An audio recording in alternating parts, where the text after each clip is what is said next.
Welcome back and thank you very much for joining me. My name is Swadik Mayanja and I am Q the Nurse. And on this channel I bring you news, current events, and fun topics for nurses everywhere. Today on the show, med students forgot to go to school for free. Congratulations, my friends. And a 101-year-old nurse? Oh, I'm excited already. Let's get to it. You'll be doing things you don't like doing in order to go on living, that is, to go on doing things you don't like doing, which is stupid.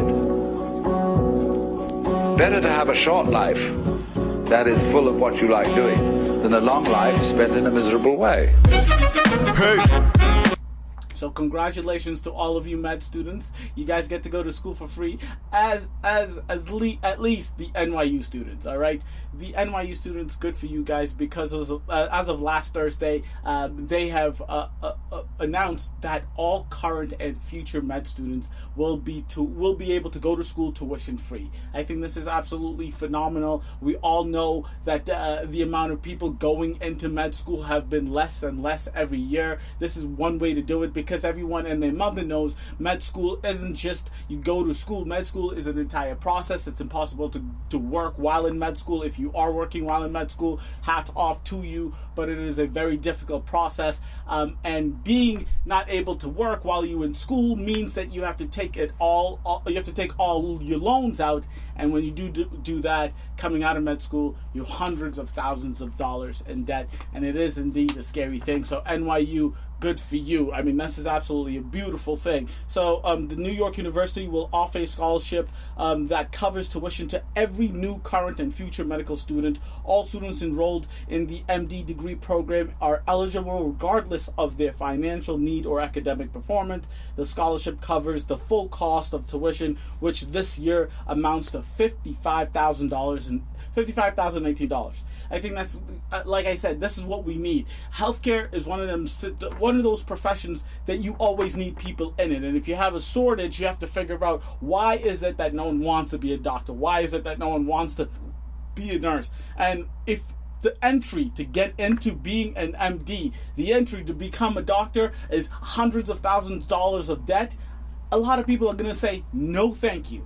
Well, if you make it tuition free, and if you make it possible for people across the financial spectrum to go to school and then, just actually have an education instead of studying all day and working all night, I think this is a great thing. I think a lot of students are going to start applying to that. Obviously, NYU is a top 10 med school in the country. A ton of people are going to try to get into that program, meaning other schools might follow, or at the very least lower their tuition. I really, really, really appreciate this. Fun fact, about 75% of medical students across the country graduated with debt in 2017. And wait till you hear the number. The average amount they owe, the average, not the highest, not the lowest, the average amount was $191,000 after graduation. This is insanity. NYU, thank you for leading the way. I really do appreciate it. Let's hope more colleges follow. Okay, let's talk about sex, baby. Let's talk about you and me. Hey. Okay, so this is not a good sex story, but it is indeed a sex story. So what I just want to say, PSA, public service announcement, please, use protection. You don't want STDs, okay? Because in England, there's a new kind of STD that's been blowing up. Literally in some cases, but it's been blowing up, okay? So a rare sexually transmitted disease that causes flesh-eating ulcers to form in the genitalia area has erupted in England.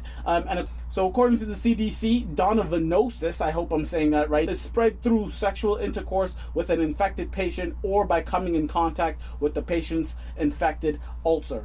They say that the actual ulcers are painless, but they're ulcers and they're on your genitalia. It's a nasty situation. It's an STD. It's an infection. It's disgusting. It's not something you want. Protection, please. While antibiotics can treat this sexual transmitted disease, there's a really high risk relapse within 6 to 8 months after the treatment is complete. You can get antibiotics for you. You can be cured, but they might be a relapse 6 to 8 months. post the end of your antibiotic treatment. And then, like I said in the beginning, please use a condom, be safe, and don't get yourself into situations where you have ulcers on your penis or vagina or whatever you have down there. Please, protection first, ladies and gentlemen. Protection first. More uplifting stories. These are my favorite stories, and this is why I do what I do, because I love sharing the good news. I do bad news when I think it's pertinent to nurses and people around the world, but this is why I do this, so I can share the love that's around me in this world. And Lyft is doing it again. As often, as much as people use Uber, Lyft is really finding its way, and it's doing it in the right way. What is Lyft doing this time? So Lyft has decided that they are going to have discounted rates to take people to the polls come midterm elections this November. Go Lyft. I love this. It's a great idea. What they are doing, so discounted rate. If you're going to the polls, call a Lyft. Don't call an Uber. I can say that proudly. You'll get a discounted rate when you go to the polls if you need transportation. Wonderful. But not only that, they don't stop there. They are also saying that Lyft will also offer free rides to people from underserved communities who are more likely to report transportation barriers. Lyft will provide the codes through nonpartisan, nonprofit groups like Voto, Latino, and Urban League. So if you are in a situation where you know you're going to need a ride to the polls, call them. You'll get it at a discounted rate. If you really cannot afford it, call one of these organizations. Even if you're not a part of it, let them know your situation. Tell them that you are going to go vote, and by all means, they will set you up with a code. Vote, vote, vote, vote, vote. Please, please, please, please, please. That is how a democracy works. It depends on your vote, ladies and gentlemen. And Lyft, this is awesome. This is fantastic. And I don't know if y'all recall, but I did a story on Lyft a couple of months ago, and what they were doing that time, the good-hearted Lyft CEOs, head of the company, decided they wanted to offer free rides to cancer patients going to their treatments, because they also know transportation for those specific patients are very difficult. Lyft, you're doing it right, and you're doing it big. I am all for you, Lyft. All for you. Some good stories to a little bit of a nasty story, but it does have a happy ending.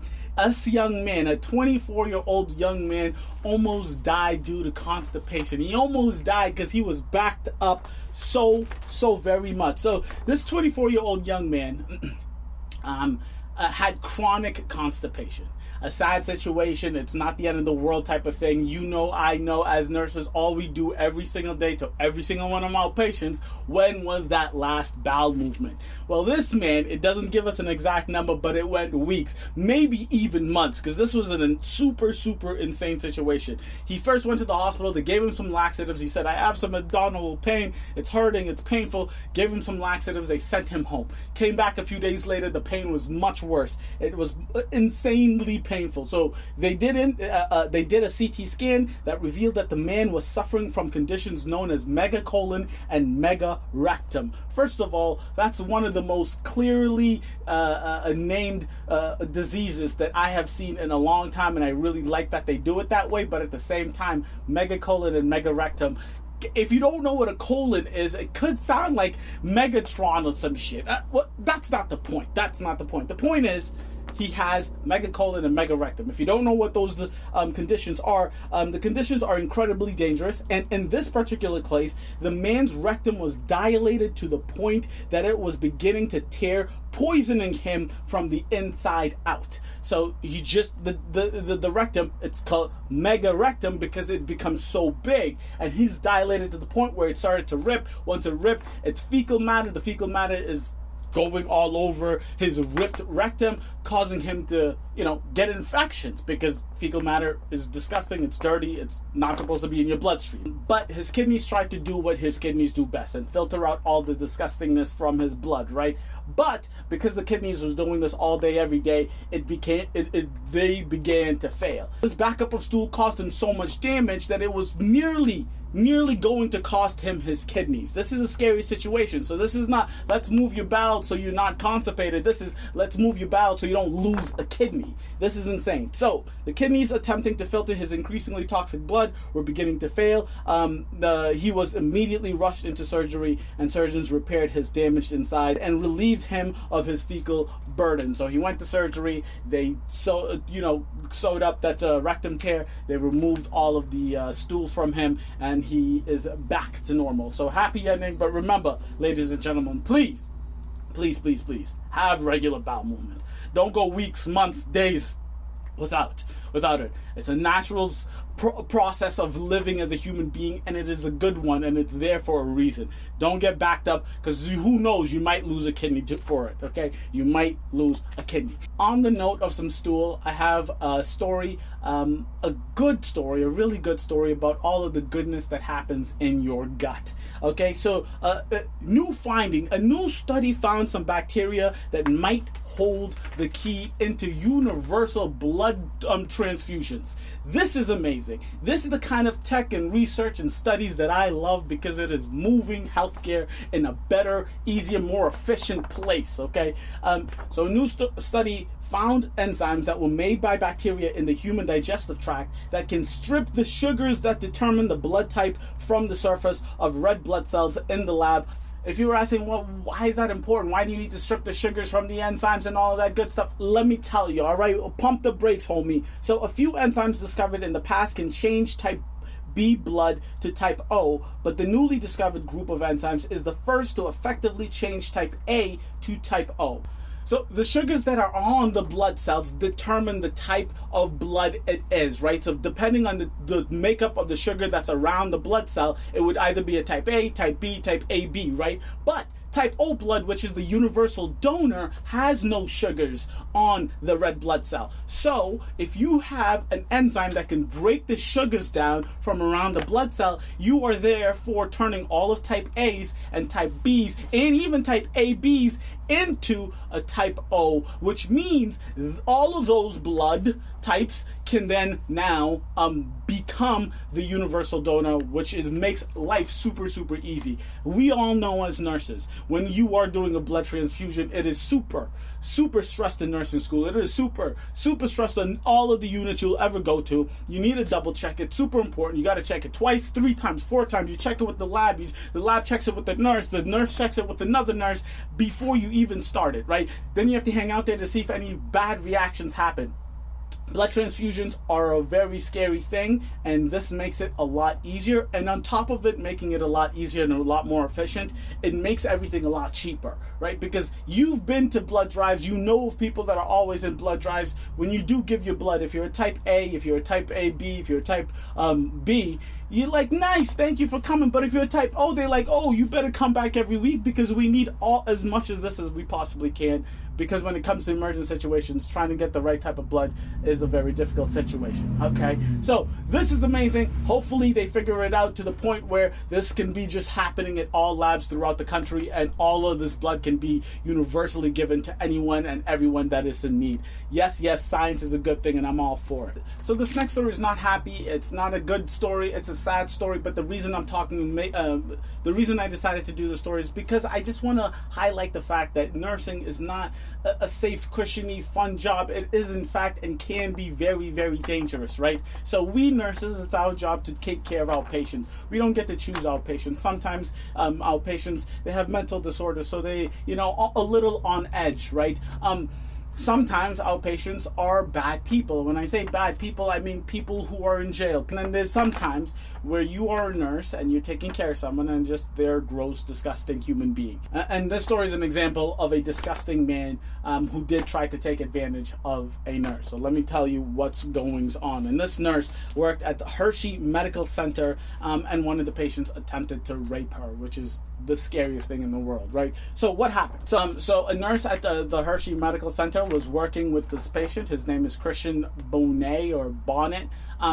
So she was working with Christian, and she was walking down the hallway. He tells her, come on over, I need your help. As soon as she gets over, he puts her hand around her neck, and she starts yelling and screaming and saying, I need help. He pulls her into the room, puts his back up against the door, while the other staff members are coming over. Mind you, this is happening during the night shift. So according to the story, only 2 nurses at the time came on by, pushing up against the door, trying to get her out of the situation while he still has her around his neck. So this is a really scary situation, and then let me just read to you what happened after. So as they entered the room, the 2 staff members, they tried to get Christian's hands off of the nurse's neck. One staffer said that Christian let go and then ended up punching her in the face. So at this point, you're saying, Q, yes, this is a scary situation, but in the beginning you said rape. This doesn't sound like a rape. This sounds like just assault, like some violence. Yes, at this point, that's what it is. That's what is described according to the documents, right? But it did not end there. Yes, there's 3 staff members at this point, but one of them was just punched in the face. There's 3 staff members versus the 1 patient.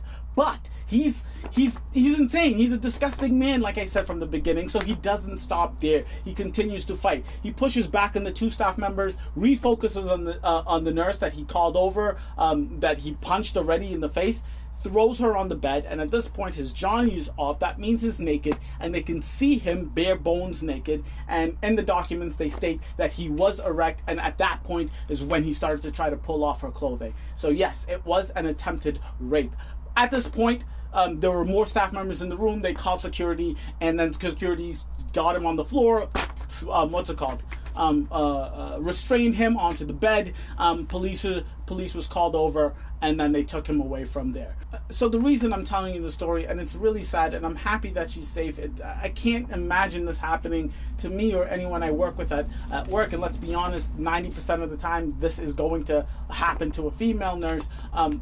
But the reason I'm saying this is not because I'm just shedding some light on the story, which I think needs to be, but nurses, our jobs aren't safe. And there's a lot of precautionary things that we've talked about in education throughout my time as a nurse, how to protect yourself, what to do in situations when it's just you and a patient that you are nervous about. It doesn't, and throughout the documents, what I've read, there wasn't any predisposition. No one thought that he had some mental disorder. No one was afraid of him as a patient prior. So the nurse wasn't wary when she was walking on over. But these things can happen, and it happens more often than not, and that's why I'm talking about it. It's scary. It really, really is scary, but I am happy. She is safe. She is much better. They stopped him in the middle of the action. The other nurses came to help. They did everything as well as they could have done, and I really do hope that Christian gets the book thrown at him. These are nurses that are spending their entire days, life, nights at this situation, trying to take care of you, and you try to take advantage of them in the most violent and grotesque way possible. Bye. That's all we can say to you. Bye. All right. Moving on to always my favorite segment of the week.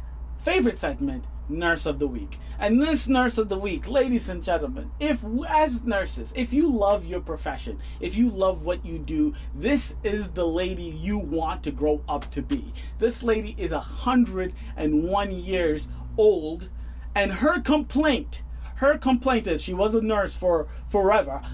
Her complaint is that she can't be a nurse anymore. She can't do bedside nursing. That's what she wants to do at 101 years old. It's just amazing, right? So Agnes, I love that name because no one past 1940 has been given the name Agnes. But Agnes Hansen still wishes to serve her community as an RN at the age of 101 years old. So she graduated from the Colorado University School of Nursing in 1941, which was the same year the United States entered World War II. And she's still moving, grinding, and doing her thing. I mean, this is not nursing goals. This is life goals. Agnes, you are the shit, girl. You are the shit.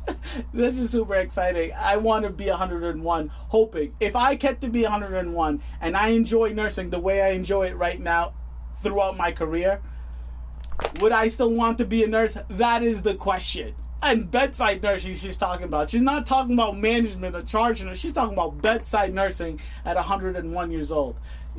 You're the goal, girl. You're the goal. Woo! So I just to end, she retired in 1978, and she continued to serve as her community by volunteering as a nurse. So she attributes her long life to exercise, gardening, and maybe I should do that, reading, and not smoking or drinking.